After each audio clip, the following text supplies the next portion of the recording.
एक गांव में एक शातिर चोर रहता था।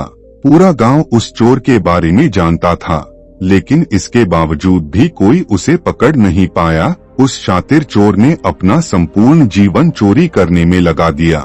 इतना ही नहीं, आसपास के गांव और नगर में भी उसकी बराबरी का कोई चोर नहीं था। चोर का एक बेटा था, जिसे वह अपनी तरह ही शातिर चोर बनाना चाहता था। इसलिए वह अपने बेटे से हमेशा कहता था कि कभी किसी साधु या सन्यासी के उपदेश को मत सुनना। यदि कोई कुछ कहे भी तो अपने कान बंद कर वहां से भाग जाना। बचपन से ही उसका बेटा अपने पिता से इन्हीं बातों को सुनता आ रहा था, जिस कारण ये बातें उसके मन में बैठ गई थी। ऐसे में बड़े होकर बेटा भी अपने पिता की तरह शातिर चोर बन गया। एक दिन उसे बड़ा लालच आया और वह राजा के महल में चोरी करने के उद्देश्य से जाने लगा। तभी रास्ते में लोगों की भीड़ नजर आई। चोर ने देखा कि लोग एक सन्यासी के चरणों में गिरकर उनका आशीर्वाद ले रहे हैं। वो सन्यासी गौतम बुद्ध थे। चोर साधु सन्यासी से दूर रहता था, क्योंकि उसे अपने पिता से यही सीख मिली थी। लेकिन भगवान बुद्ध को देख वह उनकी ओर आकर्षित हो गया। इसका कारण यह है कि पहली बार उसे किसी तेजस्वी व्यक्ति के दर्शन हुए थे।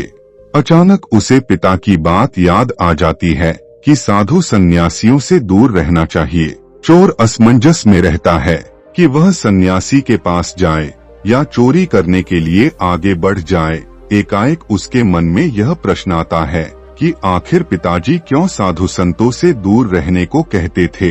इसका उत्तर जानने के लिए चोर भी लोगों के बीच बैठ जाता है और भगवान बुद्ध के उपदेश सुनने लगता है। बुद्ध लोगों को झूठ बोलने की व्यर्थता और विश्वासघात के बारे में बताते हैं। उपदेश समाप्त होने के बाद सभी लोग अपने घर लौट जाते हैं और चोर भी चोरी करने के लिए महल की तरफ निकल जाता है।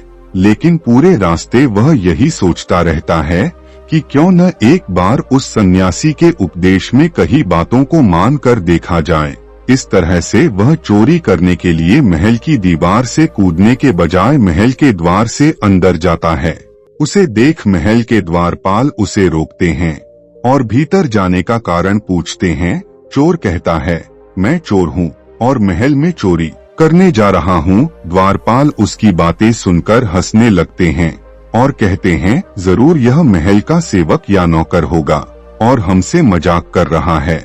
यह सोचकर वे उसे महल के अंदर जाने दे देते हैं। महल जाने के बाद चोर खजाना रखे तिजोरी के पास पहुंच जाता है और तिजोरी को तोड़कर धन और आभूषण को पोटली में भरकर भागने लगता है। तभी उसकी नजर महल के रसोई पर पड़ती है। रात होने के कारण सभी सो रहे होते हैं और रसोई में कोई नहीं रहता है। चोर को जोर की भूख लगी थी, इसीलिए वह रसोई में जाकर पेट भर खाना खा लेता है। इसके बाद चोर वहां से जाने लगता है। तभी उसे बुद्ध के उपदेश में सुनी दूसरी बात याद आती है कि जिसका नमक खाया है उसके साथ कभी भी विश्वासघात नहीं करना चाहिए। चोर सोचता है, मैंने इस महल का नमक खाया है, ऐसे में इनका धन चोरी कर मैं इनके साथ विश्वासघात करूंगा। इसीलिए चोर चुराए हुए धन को रसोई में ही छोड़कर जाने लगता है। महल के एक व्यक्ति की नजर चोर पर पड़ जाती है और वह शोर मचा देता है, जिससे महल के लोग चोर को पकड़ लेते हैं और राजा के पास ले जाते हैं।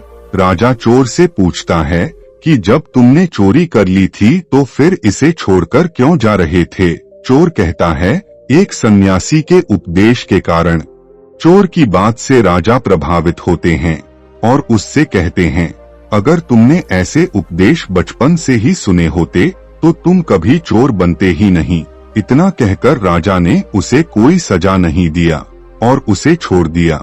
लेकिन राजा ने उससे कहा कि एक बात याद रखना, सही संगत और सही उपदेश से ही व्यक्ति अच्छा इंसान बनता है। बचपन से ही गलत संगत और गलत उपदेश मिलने के कारण वह बुरा व्यक्ति बन जाता है। संगत और उपदेश व्यक्ति का जीवन बदल देते हैं।